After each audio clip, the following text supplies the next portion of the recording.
श्रीनाथ जी गुरु गोरखनाथ जी के चरणों में आदेश आदेश आदेश। महामाई महाकाली भैरव बाबा भगवान दत्तात्रेय जी के चरणों में आदेश आदेश आदेश।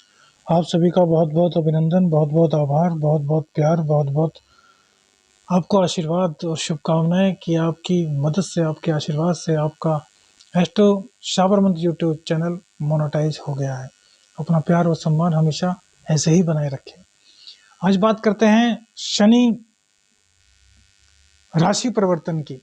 मिथुन लगन और मिथुन राशि के लिए शनिदेव क्या सकारात्मक प्रभाव देने वाले हैं।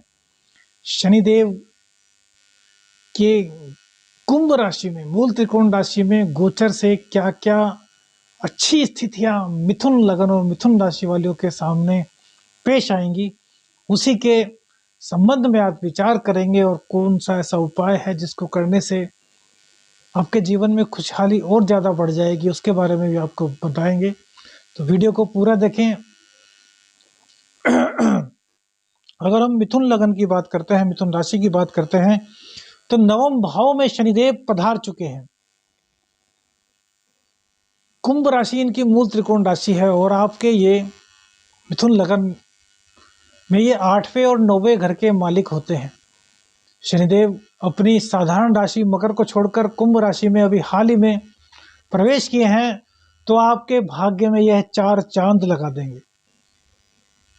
शनिदेव के कारण जो आपके कार्य अभी तक रुके हुए थे, 3 दिन के कार्य 13 दिन में, 23 दिन में, 3-3 महीने में हो रहे थे, जिनके लिए आपको कड़ी मशक्कत करनी पड़ रही थी, अब उन कार्यों को आपके भाग्य के सहारे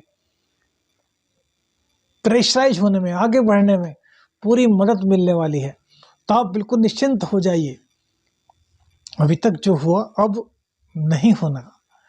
अब देखिए, शनिदेव 8वें भाव में बैठकर आपकी उम्र तो बढ़ा रहे थे, यानी कि जब मकर राशि में थे, लेकिन कई प्रकार की दिक्कतें भी आपको दे रहे थे। यह आपसे बेहतर और कोई नहीं समझता। लेकिन नवम भाव में आने के कारण, अपनी मूल त्रिकोण राशि में आने के कारण इनका आशीर्वाद आपको प्राप्त होगा। मिथुन राशि बहुत ही एक तरीके से ग्रोथ करेगी। मिथुन राशि की जो दिक्कतें, जो संकट थे, वह समाप्त हो जाएंगे। धार्मिक कार्यों में आपकी अभिरुचि बढ़ेगी, धर्म में आपकी रुचि जागृत होगी और धार्मिक कार्यों में आप प्रवृत्त होंगे। धार्मिकता जो किन्हीं परेशानियों के चलते आपके मन से निकल चुकी थी, आपका मन नहीं करता था पूजा पाठ करने को, धार्मिक कार्यों में प्रतिभाग करने को, अब वह फिर से पुनः जागृत होने वाला है। आपकी आत्मा को जगाने का कार्य शनिदेव करेंगे। देखिए, आत्मा के कारक हैं सूर्य, तो पिताजी को जगाने का कार्य सूर्यदेव नहीं, शनिदेव करेंगे। पिताजी तो पिताजी हैं भैया, तो जागे हुए हैं। बस बेटा उनके सामने गुहार लगाएगा और वो जागृत हो जाएंगे। शनिदेव 9वें स्थान में बैठ के भाग्य भाव को तो बढ़ाएंगे। उनकी दृष्टि पड़ेगी, तीसरी दृष्टि आपके 11वें भाव पर, जहाँ की मंगल की मेष राशि बनती है। तो यहाँ मंगल देव आपके शनिदेव के मित्र तो नहीं है, लेकिन 11वें स्थान में होने के कारण आपकी आय में थोड़ी दिक्कत आएगी। अब आय में दिक्कत आएगी तो भैया सारी भौतिक परेशानियां उत्पन्न हो जाएंगी और आप कहेंगे अभी तो गुरुजी आपने कहा कि भाग्य भाव को बढ़ा देंगे। तो भैया शनिदेव जहां पर बैठते हैं उस स्थान को बढ़ाते हैं और जहां देखते हैं उससे संबंधित चीजों से विच्छेद कराते हैं। तो आय का अगर उन्होंने विच्छेद करा दिया तो जीवन ही नहीं चल पाएगा। तो इसलिए भैया आय का विच्छेद नहीं होगा। हाँ, आय के जो स्रोत होंगे उसमें कहीं ना कहीं अनबन होगी। जैसे आप जो भी व्यापार करते हैं और जो आपसे सामान खरीदते हैं, तो उनसे थोड़े रिश्ते आपके जो है वो खराब हो सकते हैं। हालांकि नए ग्राहक कहिए या जो भी आपका कार्य है, वहां पर आपको नए नए अवसर भी भाग्य के कारण शनिदेव प्रदान करेंगे। लेकिन शनिदेव का जो मूल स्वभाव है उसको भी आपको ध्यान में रखना होगा। तो भैया आपको किसी से संबंध खराब नहीं करने, अपनी वाणी को कड़वा नहीं करना।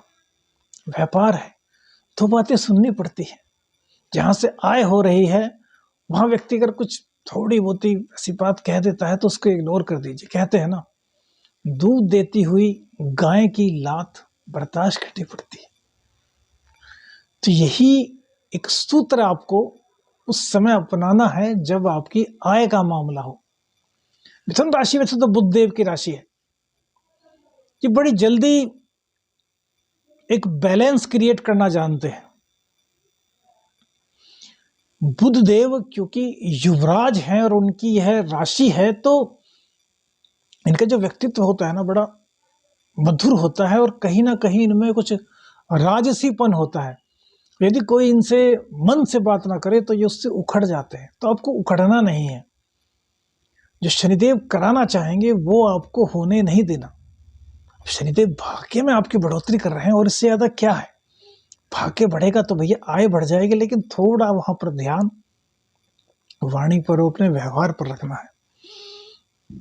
अब शनिदेव की 7वीं दृष्टि आपके तृतीय भाव पर पड़ेगी, जहां पर कि सूर्यदेव की सिंह राशि होती है।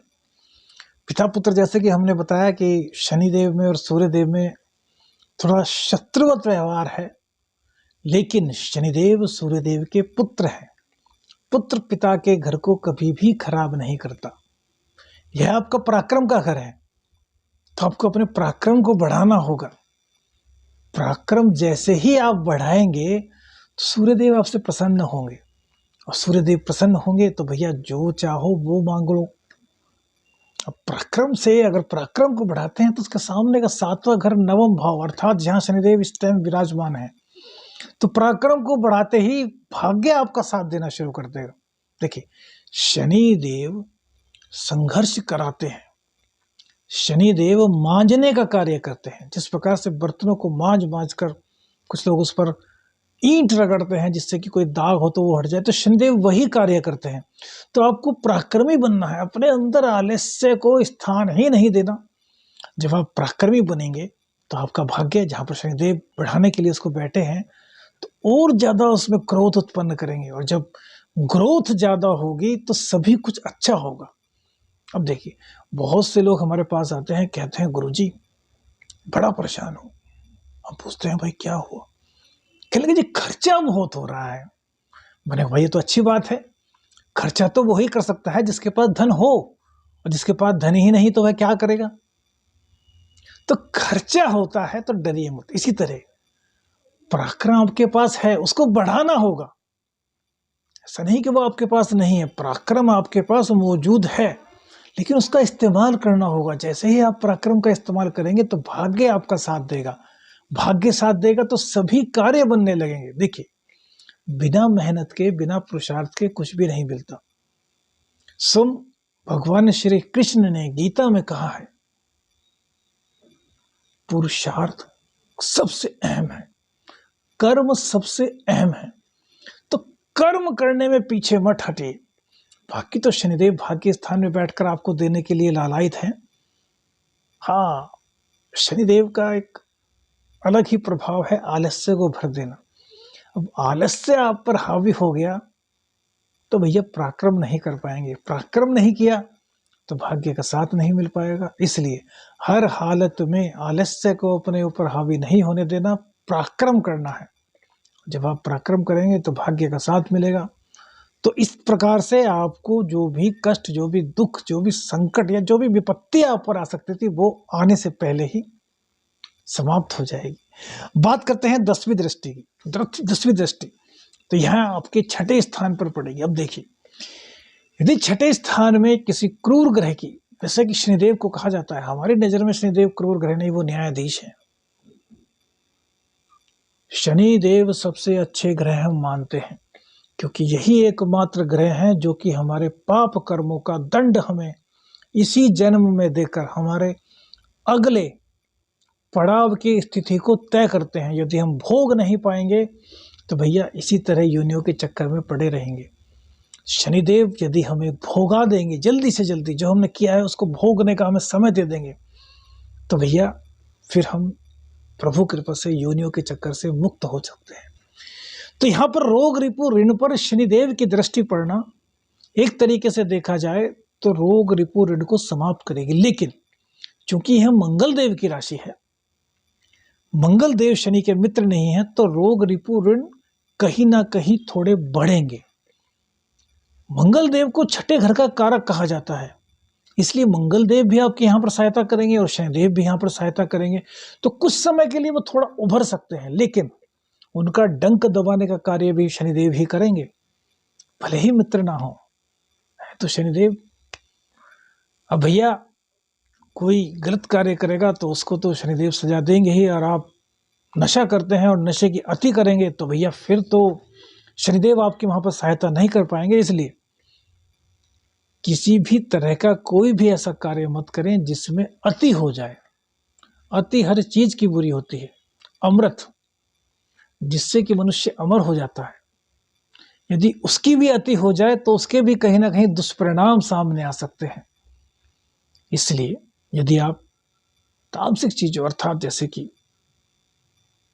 मदिरा आदि बहुत सारी चीजें होती हैं, हालांकि यह एक अलग तथ्य है, इस पे कुछ लोग हमारा विरोध भी करेंगे, जैसे कि हम मदिरा को बुरा नहीं मानते, शनिदेव कारक हैं मदिरा के, और ये भैरव बाबा और काली माता को अर्पित की जाती है। भैरव बाबा भोग लगाते हैं, माँ काली भोग लगाती है, तो हम इसको बुरा नहीं मानते। लेकिन हम ये कहते हैं कि आप इन चीजों से अगर बचे हैं तो बहुत अच्छा, यदि करते हैं तो भैया अति मत कर दीजिएगा, क्योंकि अति आपको ले डूबेगी। जहां तक बात कंपटीशन की है, तो कंपटीशन में आपको सफलता दिलाएंगे शनिदेव।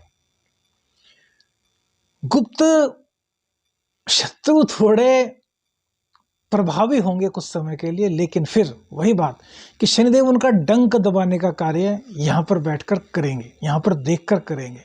तो कुल मिलाकर देखा जाए तो मिथुन लगन वालों के लिए, मिथुन राशि वालों के लिए शनिदेव किसी भी तरह की कोई दिक्कत उत्पन्न नहीं करेंगे, बशर्ते कि आप पराक्रम का दामन ना छोड़ें, पुरुषार्थ करते रहें, कर्म करते रहें। अब उपाय क्या करें? देखिए, शनिदेव नवम भाव में बैठे हैं, धर्म भाव कहा जाता है इसको, भाग्य भाव कहा जाता है। तो धर्म करिए। धर्म कैसा? तो भैया शनिदेव यहां विराजमान है, तो शनिदेव से संबंधित ही धर्म कीजिए। शनिदेव किसके कारक हैं? गरीबों के, घोड़ियों के, मजदूरों के। जो दीनहीन है उसमें कहीं ना कहीं शनिदेव का निवास है, तो भैया उनकी मदद कीजिए। सर्दी का मौसम है, उनको कपड़े दीजिए, गर्म वस्त्र दीजिए, कंबल दीजिए, काले रंग का कंबल, काले रंग की चप्पल, छाता, जो भी चीज आप देने में समर्थ हैं। अब यह नहीं कि भैया कपड़े देने में हम समर्थ नहीं तो कुछ न दें, कुछ दे सकते हैं, काला रसगुल्ला दे दीजिए गरीबों को। यह भी नहीं कर सकते तो कोई बात नहीं, 100 ग्राम काले उड़द ले आइए, वो गरीबों को बांट दीजिए। अर्थात कुछ ना कुछ ऐसा कीजिए जो कि शनिदेव से जुड़ा हुआ हो। जब आप शनिदेव से जुड़े हुए धार्मिक कार्यों में प्रवृत्त होंगे तो यकीन मानिए शनिदेव आपको निहाल करने में कोई भी कोर कसर बाकी नहीं छोड़ेंगे। क्यों? क्योंकि शनिदेव न्यायाधीश हैं भैया, और न्यायाधीश कभी भी पक्षपात नहीं करते।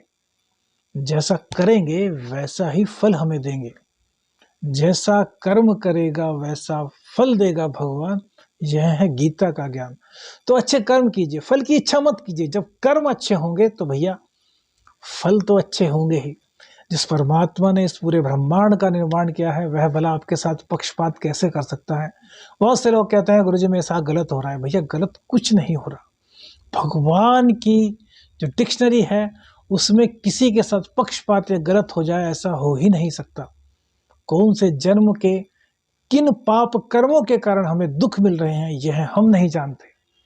इस जन्म में अच्छे कर्म कर रहे हैं, पिछले जन्म में पता नहीं क्या किया, उसका दंड तो भैया शनिदेव देंगे। तो अपने कर्मों को अच्छा रखिए, कर्म अच्छा रखेंगे तो सब कुछ भला होगा। श्रीनाथ जी गुरु गोरखनाथ जी के चरणों में आदेश आदेश आदेश। अलख निरंजन।